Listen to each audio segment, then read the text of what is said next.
안녕하세요. 이번 주말엔 QGIS 뽀개기의 이든입니다. 이번 시간에는 도형 추출에 대해서 배워보겠습니다. 저희가 불러와서 사용하는 데이터 중에서 필요한 부분만 추출해서 사용하는 방법인데 향후의 재사용이나 저장 시 용량적인 측면에서 이점이 있습니다. 그럼 바로 시작해볼까요? 시군구 레이어에서 저희가 사용하는 서기포시를 한번 클릭해보겠습니다. 레이어를 클릭했을 때 노란색으로 잘 나타나면 선택이 잘 된 건데요. 제주시를 클릭했을 때 바뀌는 것도 확인할 수 있습니다. 다시 서기포시를 클릭하고 이번에는 톱니바퀴 모양의 공간 처리 툴박스를 열어줍니다. 공간 처리 툴박스가 안 보이시는 분은 마우스 오른쪽을 클릭하셔서 패널에 체크가 되어 있는지 확인해주세요. 그럼 다시 공간 처리 툴박스에서 추출이라고 검색을 해보겠습니다. 추출이라는 키워드가 들어가는 여러 기능들이 나타납니다. 저희는 오늘 선택한 객체 추출과 속성으로 추출을 배워볼 텐데 먼저 선택한 객체 추출을 사용해 보겠습니다. 공간 처리 툴박스에서 선택한 객체 추출을 찾아 더블 클릭을 해주면 저처럼 창이 하나가 뜹니다. 말 그대로 시군구 행정구역도에서 저희가 선택한 서기포시만 추출하는 기능인데요. 바로 실행을 해보겠습니다. 그러면 갑자기 화면에 선택한 객체라며 레이어가 하나 생성되는 것을 알 수 있습니다. 제 화면에서는 보라색으로 된 레이어가 보이시나요? 기존에 있던 시군구 행정구역도를 잠깐 닫으면 더 정확하게 서기포시만 추출된 레이어를 확인할 수 있습니다. 화면을 축소해보면 전국에 있는 다른 행정구역도도 모두 사라지고 서기포시만 유일하게 남아있게 되는 거죠. 이 레이어는 저희가 지난 시간에 배운 스타일을 수정하는 방식으로 그대로 수정할 수 있습니다. 이렇게 파란색 가운라인만 남게 변경도 가능하다는 거죠. 다시 선택한 객체를 잠깐 꺼두고 시군구 행정구역도를 켜보겠습니다. 선택된 레이어를 취소해 주시고 이번에는 공간 처리 툴박스에서 속성으로 추출을 사용해 보겠습니다. 마찬가지로 더블 클릭으로 활성화시키고 입력 레이어가 시군구 행정구역도로 잘 선택되었는지 확인해 줍니다. 다음으로 선택 속성에서 저희가 선택할 한글 시군 구명을 선택해 줍니다.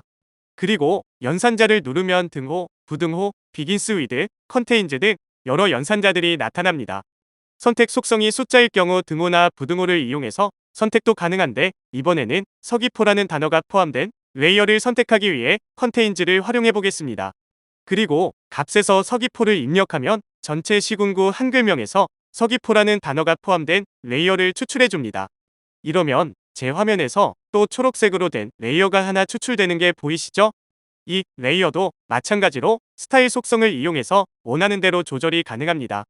이번에는 파란색이 아닌 빨간색 아웃라인으로 한번 스타일을 변경해 보겠습니다. 그러면 마찬가지로 서기포시만 눈에 띄게 행정구역을 확인할 수가 있게 되는 거죠. 그러면 이렇게 추출된 레이어를 따로 저장해 보겠습니다. 마우스 오른쪽을 클릭하고 익스포트에서 객체를 다른 이름으로 저장하기를 선택해 줍니다. 그러면 벡터 레이어를 다른 이름으로 저장하는 창이 하나 뜨는데 먼저 포맷을 저희는 CSV 파일이 아닌 S3 쉐입 파일로 설정해 줍니다. 그러면 좌표계 등이 자동으로 현재 기준에 맞춰서 설정이 됩니다. 다음 저장할 폴더를 찾아서 저장하면 되는데 저는 시군구 파일과 CSV 파일이 있는 곳에 서기포시라는 새로운 폴더를 하나 생성해서 저장해 주도록 하겠습니다.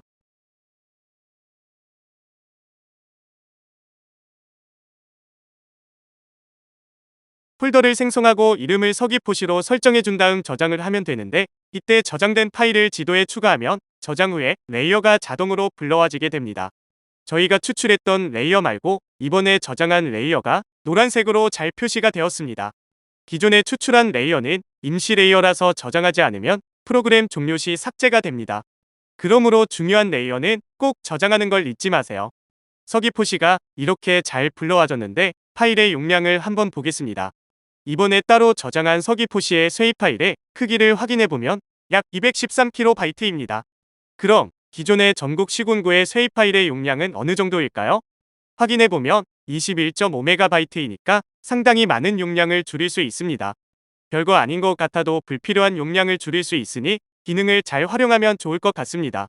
이번에는 시군구 행정구역도 이외의 포인트 자료를 한번 선택해서 추출해 보겠습니다. 마찬가지로 포인트 레이어를 선택하고 서남쪽의 일부 포인트를 한번 드래그해서 선택해 보겠습니다. 노란색으로 선택된 포인트들을 공간 처리 툴박스에서 선택한 객체 추출을 사용해서 서기포시를 추출했던 것처럼 다시 추출을 해주면 됩니다. 그러면 노란색 포인트들 위에 또 다시 포인트가 생겼는데 바로 추출된 포인트들입니다. 잘 보이게 추출한 포인트만 남겨보겠습니다. 화면을 확대해보면 조그만하게 분홍빛으로 포인트들이 있는데 제가 드래그로 선택했던 포인트들만 추출된 걸 알 수 있습니다. 마찬가지로 스타일에서 크기를 조정해서 잘 보이게 만들어 보겠습니다. 크기를 7 정도로 해주면 어때요? 눈에 잘 보이시나요? 폴리곤 이외의 포인트에서도 저희가 도형을 추출해서 원하는 대로 사용할 수 있습니다. 그럼 이번 강의도 고생 많으셨습니다. 다음 강의에서 만나요. 안녕.